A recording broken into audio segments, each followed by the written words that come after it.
Olá, meus amores. Então, na nossa aula de hoje, nós vamos iniciar falando sobre o desenvolvimento da oralidade, capacidades, conhecimentos e atitudes. É importante que o professor esteja trabalhando de maneira eficiente para desenvolver a capacidade da oralidade dos alunos, porque isso vai permitir que os alunos desenvolvam, né, suas capacidades cognitiva quando se diz respeito à questão da oralidade. E automaticamente, na medida que a criança vai ampliando a sua capacidade com relação à oralidade, ele também vai ampliando a sua visão crítica.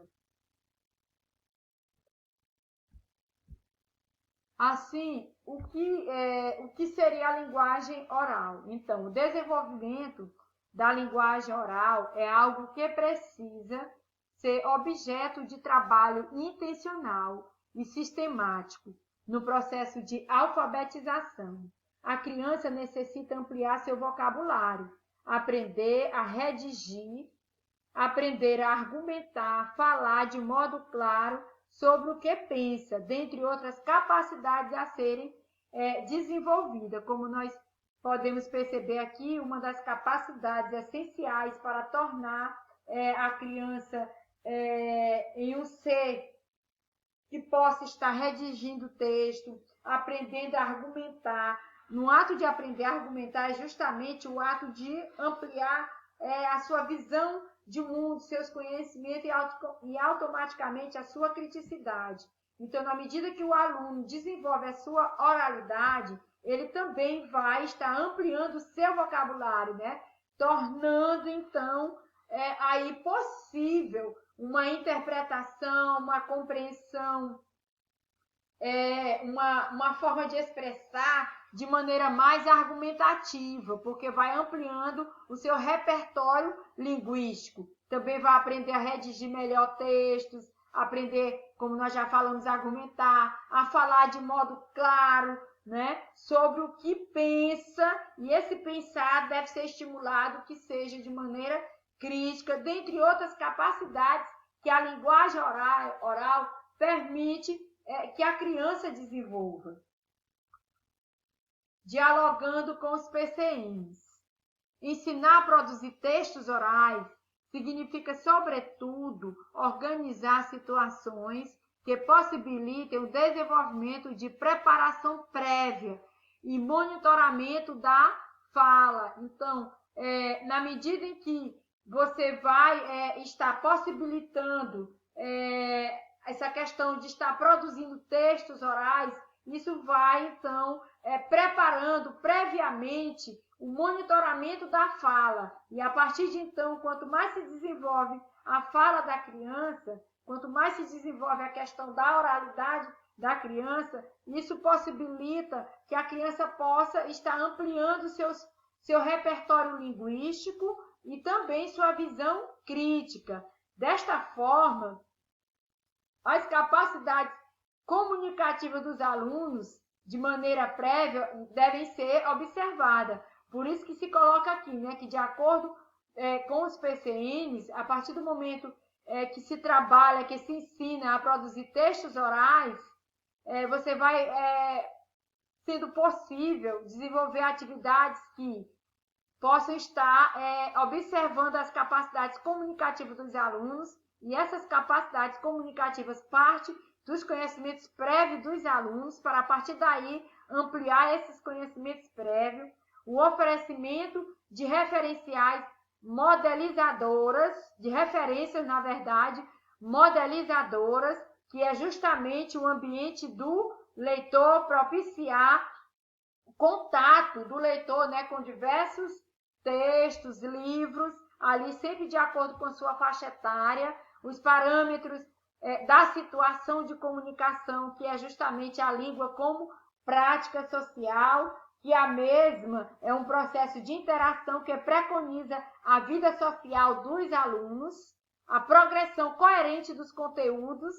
Essa progressão coerente dos conteúdos é justamente a questão do planejamento da rotina, ou seja, através de projetos e prazos, né, estabelecidos, criando ali uma rotina para se estar trabalhando a questão da oralidade da criança.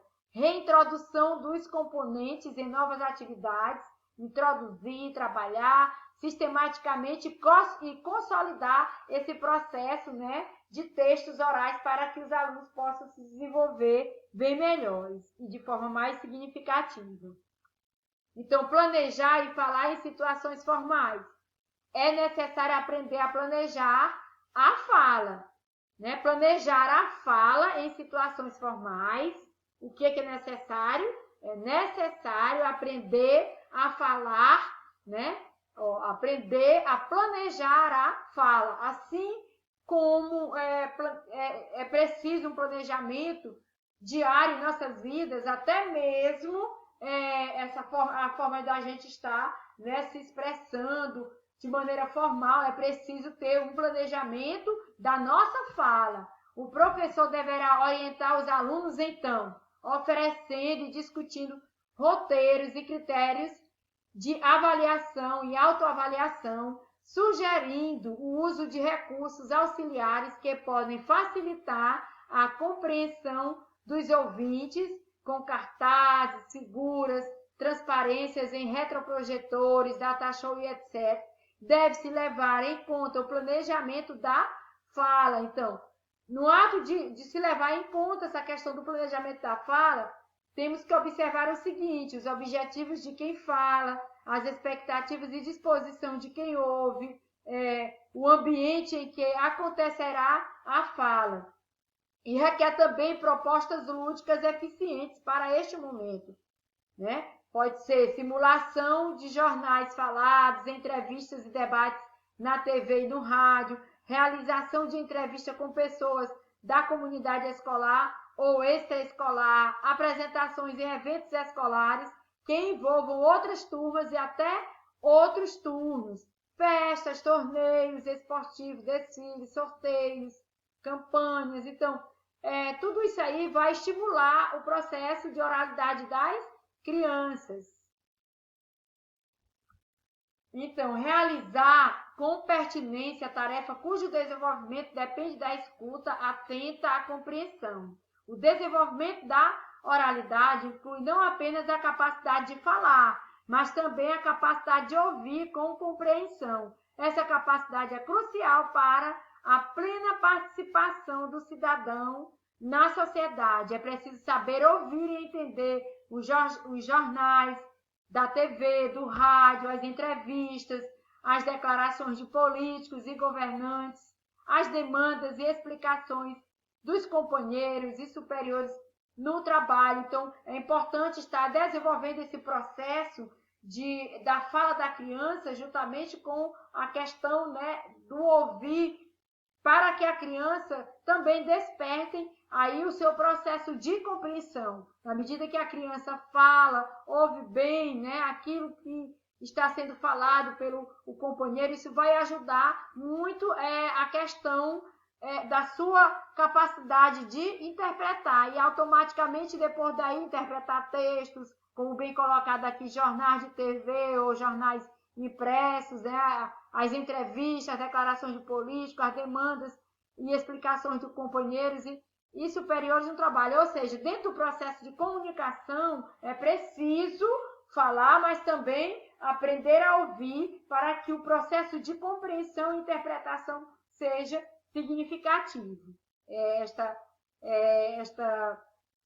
citação, nesse texto aqui, é do proletramento, fascículo 1, página 56. Então, prática de escuta de textos orais segundo o PCM. Ensinar a língua oral deve significar para a escola possibilitar acesso a usos da linguagem mais formalizados e convencionais, que exijam controle mais consciente e voluntário da enunciação, tendo em vista a importância que o domínio da palavra pública tem no exercício da cidadania, PCN 1998, página 67. Então, partindo daí, é importante, então, perceber as possibilidades que o processo da linguagem oral se torna significativo, né? E possibilita os acessos da linguagem mais formalizados e convencionais. E essas possibilidades se voltam justamente para a escuta orientada de textos em situações autênticas de interlocução, ou seja, do processo de comunicação, com o apoio de roteiros e orientadores para registro de informações, escuta orientada de diferentes textos de um mesmo gênero, produzidos em circunstâncias diferentes.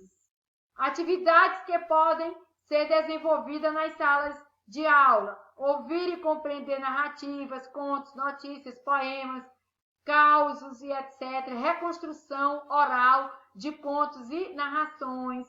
Então, contar, recitar poemas e parlenda de memória, observando o ritmo, a entonação e a pronúncia das palavras, reprodução oral de histórias, poesias, causos, experiências pessoais, programas de TV e etc. Relato de filmes, desenhos, brincadeiras, jogos, histórias familiares e do cotidiano, exploração de ritmo da vida das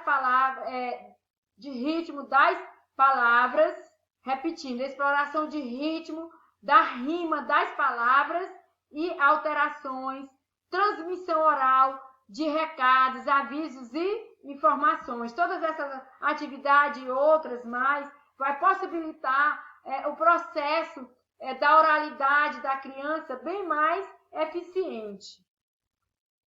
Também ainda temos, né, o domínio progressivo da língua padrão mediante exploração vocabular, estrutural e semântica de texto, sequência lógica na exposição de ideias, na narrativa ou em reprodução de notícias e de situações vividas pelas crianças, dramatização em mímicas, reprodução oral de textos informativos, poéticos, jornalísticos e publicitários, leitura de gravuras e situações do cotidiano, explicação de texto dos passos de uma brincadeira, de como realizar determinadas tarefas, recitação de poesias, falar de si mesmo e dos outros. Então, tudo isso que acabamos aqui de falar de maneira sintética, de fundamental importância que a gente possa estar desenvolvendo em sala de aula, sobretudo com as crianças, esse processo de interação, de escuta, né? De fala, para que a criança possa estar ampliando a sua estrutura, que se volta para a questão vocabular, semântica, que é o sentido das palavras, dos textos, colocar possibilidades para que as crianças também possam estar demonstrando o seu processo de compreensão e assim ampliando e desenvolvendo a sua potencialidade, que se volta para a questão da oralidade. É muito bem chamativo aqui esta imagem onde temos a professora, né, aqui diante dos alunos, logicamente deve estar lendo um texto para os mesmos, e a gente observa que as crianças, elas têm um potencial nítido, né, de observar quando o seu professor está se dirigindo, lendo um texto para as mesmas. Esse texto pode ser um conto, uma fábula ou outros que chame a atenção dos alunos, né, para essa leitura, mas que não apenas eles